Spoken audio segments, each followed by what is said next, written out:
everyone, welcome to another Assault Android Cactus Daily Drive. We're going to be playing with Shiitake for a while longer. Getting some practice in. Let's see, so, this weekend, ended up going to see Cubo, and of the two strings, I think it's of the two strings, and it was quite good. I really rather enjoyed it. Oh shit, got it. Got it. Now I've got it. I'm good to go. Anyway, so we went to go see it in the theater.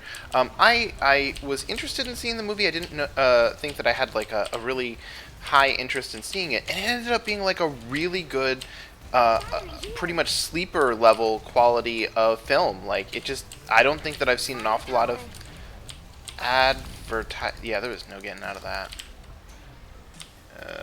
I don't know what's going on there. Anyways, it was almost like sleeper quality of good. You know what? I'm sorry, I have to pause this.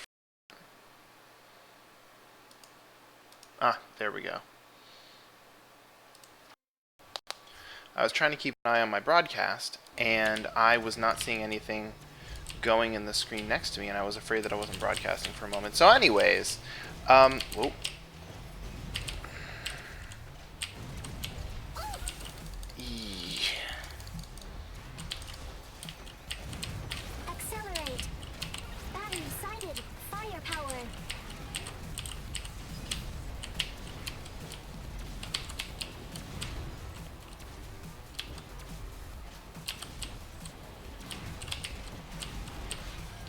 Shutdown. Battery over here.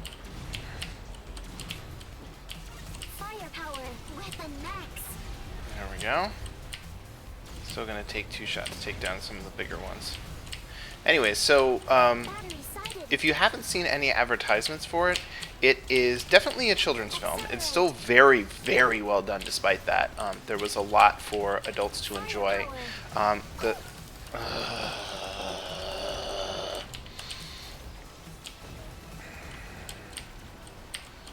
Anyways, there was still a lot for adults to enjoy.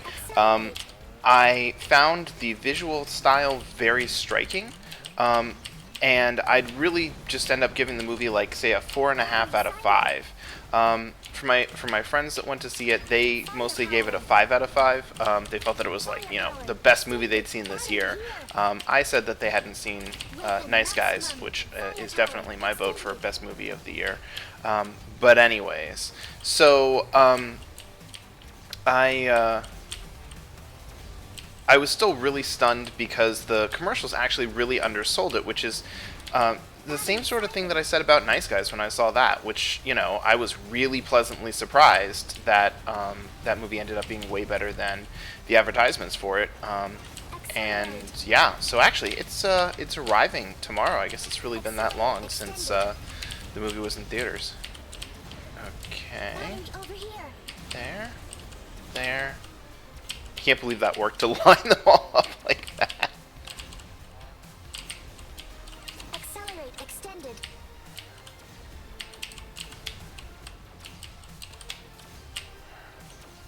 Shutdown. Battery here. That helps a lot. So anyways, other things of note, even though the film was done in like a claymation style, it seemed like it was primarily done with computer animation. So every once in a while, they would just have these ridiculously realistic things that would appear on the screen. Like, for example, at one point there was like sliced fish, and it really looked, for all the world, like perfect chunks of salmon or something. I'm not too concerned about that bat. Oh, now I am.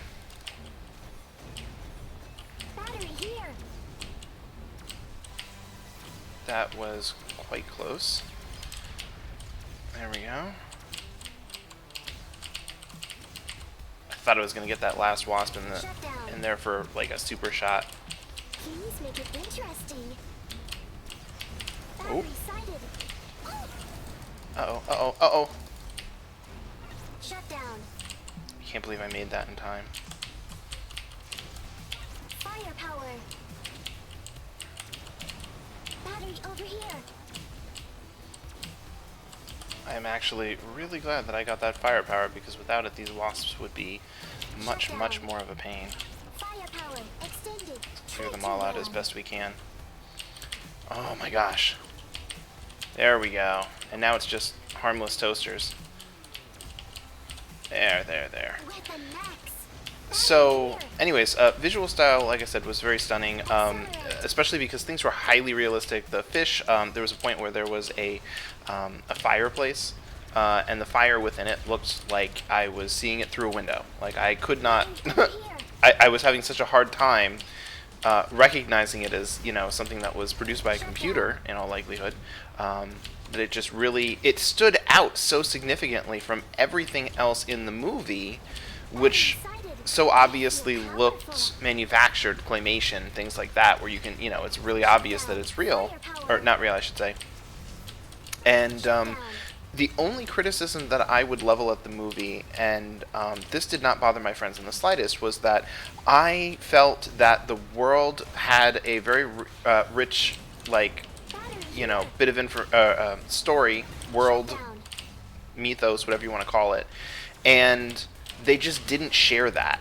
And I found that to be a real problem, because it meant that I couldn't get a sense of what the stakes were at certain points. Like, I knew that the character didn't want things to happen, but I didn't know if he knew exactly what it was that he was struggling against.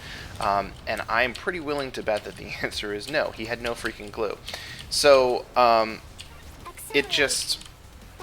It was the only thing that made the movie not a 5 out of 5.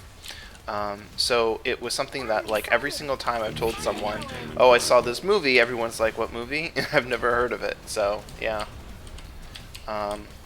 So hopefully, especially considering it got a really good shit. I was not prepared for this, and I am certainly not practiced in it.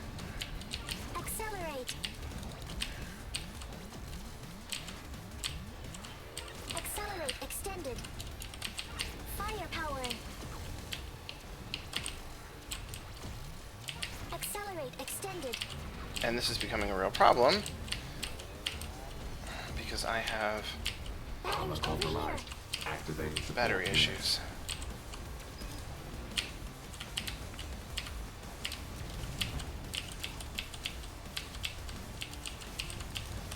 Hold still.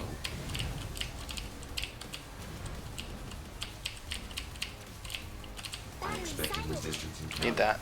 Thank you. Activate So, did that.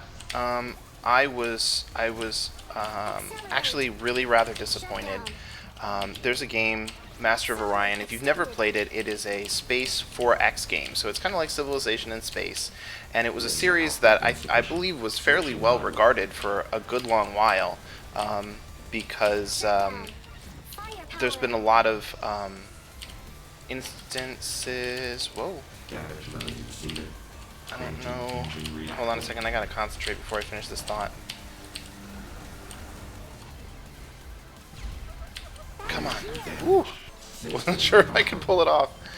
Anyways, all I was gonna say is Master of Orion has been in development, and I've been rooting for it this whole time. I've been really enthusiastic for it, and I was really disappointed because at one point during the whole thing, they felt that expansion was too out of control. And it was too easy to expand and completely overshadow your neighbors or the computer or whatever.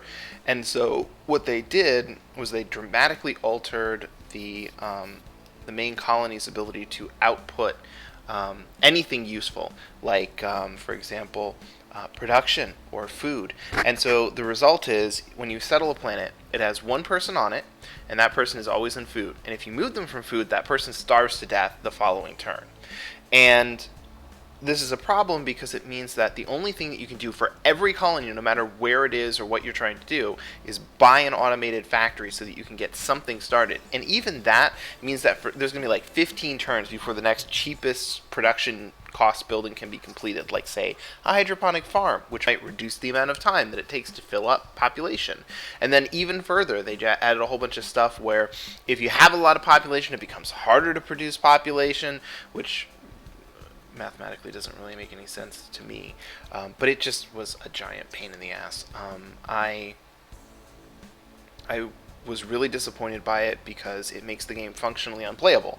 It like if you play it on quick mode, it takes 41 turns to get a new unit of population on a settled planet. That is forever, forever, and it just I can't abide it. So ultimately, I am not going to be able to play the game. And, I voiced my concerns on the forums. They haven't changed anything, so this is how they want the game. And that means that, for me, the game is a failure. End of story. So, anyways, I just wanted to rant about that at the end. I will see you guys tomorrow for yet another Assault Android Cactus Daily Drive.